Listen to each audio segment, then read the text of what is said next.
제목 오늘의 뉴스 요약. 언니에게 잘 지내고 있지? 오늘은 오늘의 뉴스 요약을 보내려고 해. 1. 북한 군사 정찰 위성 3차 발사. 북한이 오늘 22일 오전 9시 30분쯤 평양 순안 비행장에서 군사 정찰 위성인 광명성 5를 쏘아 올렸다고 밝혔다. 이는 지난 8월 24일과 9월 11일 발사가 실패한 후 세 번째 도전으로 이번에는 성공한 것으로 보인다. 북한은 이번 발사를 통해 장거리 미사일 기술을 시험하고 미국과 국제사회에 무력 시위를 하고 있다는 분석이 나온다.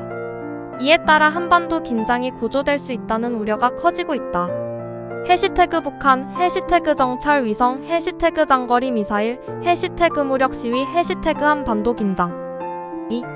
비행 중 여객기 문 강제로 연 30대 집행유예.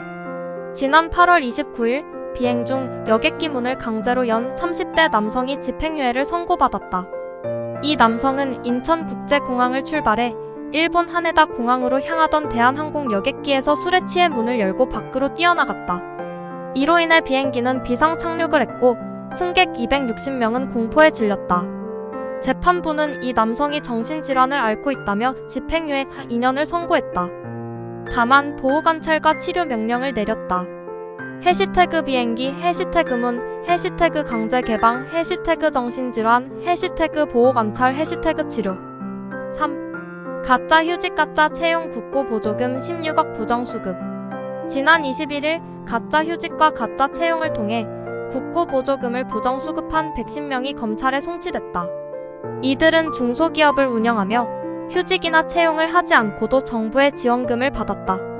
경찰은 이들이 2019년부터 2022년까지 3년 동안 약 16억 원의 보조금을 부정수급한 것으로 보고 있다. 해시태그 가짜 휴직, 해시태그 가짜 채용, 해시태그 국고 보조금, 해시태그 부정수급, 해시태그 경찰 송치. 4. 내년 입시에 2배 가까운 증원 수요. 내년도 대학 입시에는 2023년보다 약 1.8배 많은 수험생이 몰릴 것으로 예상된다. 이는 올해 고등학교 졸업 예정자가 역대 최대인 70만 명을 넘어설 것으로 전망되기 때문이다. 이에 따라 대학들은 정원을 늘리거나 수시 비율을 확대하는 등 입시 제도를 개편할 것으로 보인다. 해시태그 내년 입시, 해시태그 수험생 증가, 해시태그 정원 증원, 해시태그 수시 비율 확대. 5. 윤석열 대통령 영국 국빈 방문. 윤석열 대통령은 오늘 22일부터 25일까지 3박 4일 일정으로 영국을 국빈 방문한다.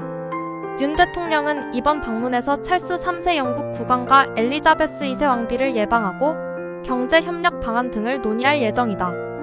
이번 방문은 윤 대통령 취임 후 첫 유럽 순방으로 양국 간 관계 강화에 중요한 계기가 될 것으로 기대된다.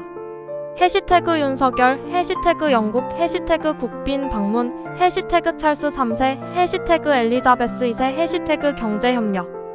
오늘은 여기까지. 다음에도 유익한 뉴스 요약으로 찾아올게. -포셔